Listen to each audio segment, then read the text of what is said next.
Hi, everyone. My name is Natalia Alamdari. I'm the education reporter here at the News Journal. And today I'm joined by Meredith Newman and Brandon Holbeck to talk about their year look back at COVID in Delaware, their project that they put out today.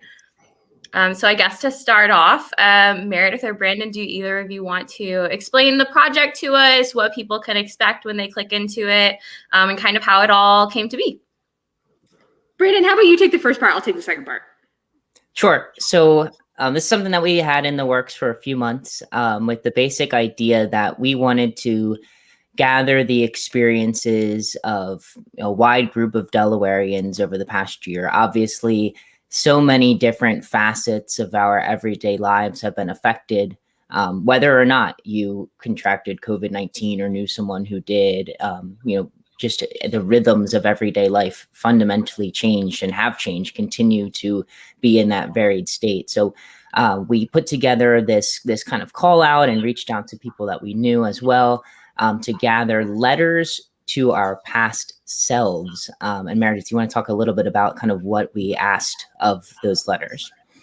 Yeah, we asked folks to write a letter to themselves about what they've learned in the past year, how they've changed, how they haven't changed, and just describe in a different kind of way how this year has affected them. I think, obviously Delaware hit the 1 year anniversary a couple weeks ago, and we were interested in doing something different in terms of a anniversary project. We don't even call it an anniversary project because this is still a reality that we're living in, and new layers and issues are coming up every single day for folks. Like, we're nowhere near out of the woods.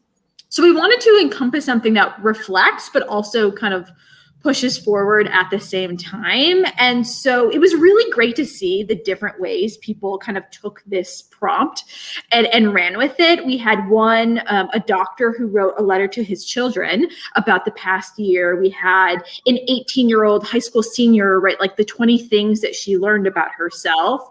And so it was really just great to see the different perspectives. And it's not all, there's definitely poignant, really emotional sections, but then there's also like a lot of humor and hope, which was, I don't think, an aspect that I expected. Like, when I look at this project and I see the wide variety of experiences, like, I feel really good. Like, I feel more connected to readers than ever before.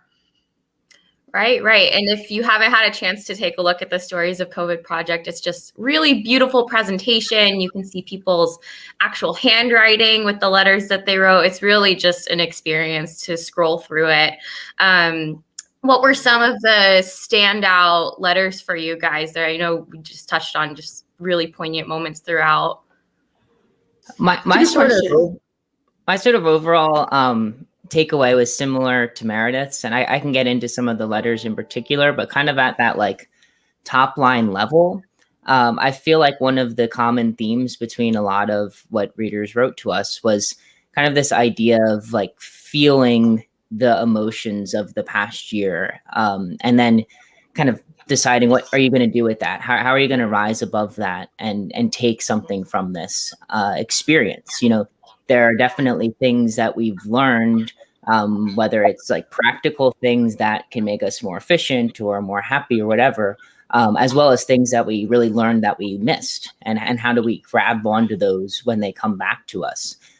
Everybody knows that it's not healthy to kind of let those emotions get buried down beneath you, right? Like, a lot of people talked about letting themselves feel the day to day and keep up with the numbers of people who are sick or who have died, because it's something that's very real. And then once you kind of feel that and you can find the light in it, what are you going to do with that? And how do you pass that on to others? One that stood out to me as I was just reading through it this morning was from Tessa Jackson, who's part of a military family. Just, something that I kind of related to some of the things that she wrote. That's one that stood out to me, as well as Joseph Bradshaw, who's a 7-year-old, who wrote to us about his birthday last year and kind of finding the good with the bad, getting to spend more time with his family as one of those good things. And that was really touching to read, and just to see his handwriting, like you said, Natalia, was a really cool element that we got to incorporate into this. I also, before answering that question, just really need to give a shout out to our coworker, Jared Wayland, who was kind of the trio of Brandon and me. And he was responsible for the layout, but also just was with us from the beginning. He couldn't join us today, but Jared was like fundamental in this project. A couple letters that stick out to me, they're such good ones. One was this woman named Barbara, and she was one of the first people to send a handwritten letter. She's a senior, and she wrote about this song that was taught to her as a girl. Her like family cat named Beauty died when she was a little girl, and this elementary school teacher taught her this song to make her feel better when she was sad. And it's a song that's come back to her in the past year, and a song that she sang before she went to bed every night. Her sister passed away from COVID-19.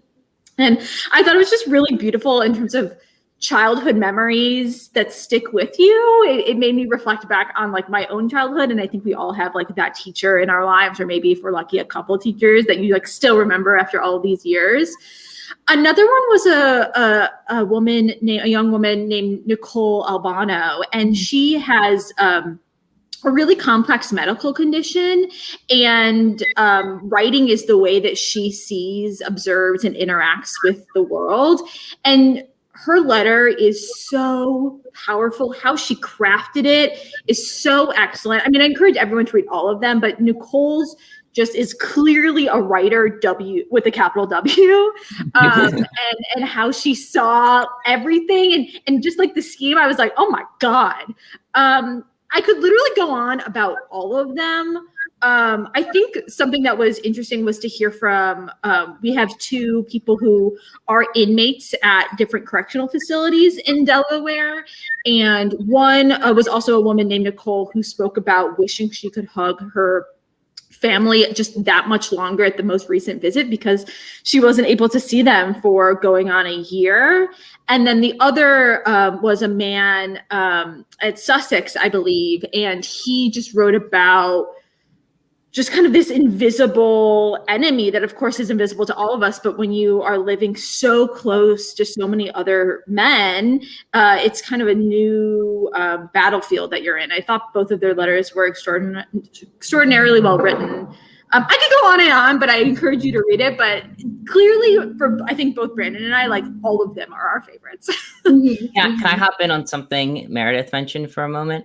I was really struck, like Meredith said, by just the craft that so many people had with this, and just want to express a lot of gratitude and thankfulness for everybody who participated, including those who we didn't include their letters in this project. You know, we had to be selective, but people really opened up and shared a lot of raw emotion and detail, which is definitely not an easy thing to do in a public forum. So hopefully they feel some value in being able to share those experiences, and hopefully people who read the project can kind of find some common ground and know that they're not alone. But I just the craft, I guess I just didn't really expect that. It was so on point through many of these letters. Yeah, kind of an earlier iteration of what we were thinking for this project. We're like, oh, we'll like have people submit letters, and then maybe we'll interview them and do like mini profiles or stories.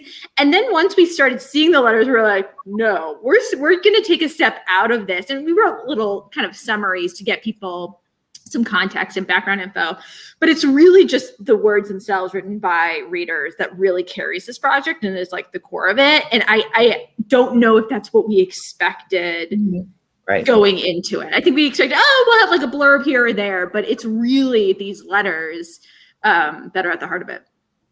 Yeah. So we've touched a bit on the experiences of the people who submitted letters to us. I wonder if we could share, what have our years been like too? I know we're all kind of in similar but different living situations.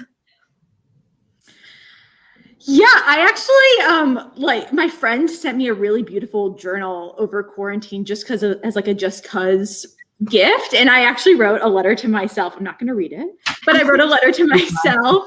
Oh my God. Yeah. Here, I'll show. Gorgeous. Thank you, Colleen. But yeah, I wrote a letter to myself, and it was really like, I can't really see it. It was really cathartic in a way I wasn't expected, and it made me just appreciate the folks that wrote them, because it obviously takes a level of vulnerability to participate in this.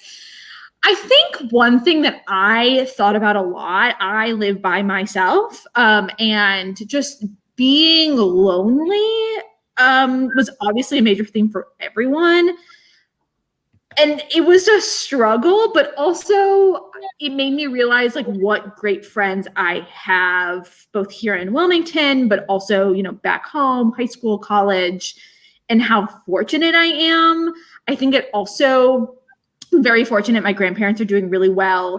And, they grew up very close to me, and I didn't appreciate how much I loved hugging them.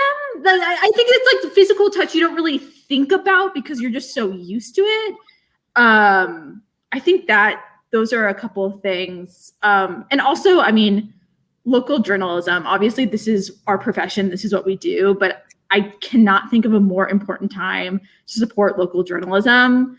I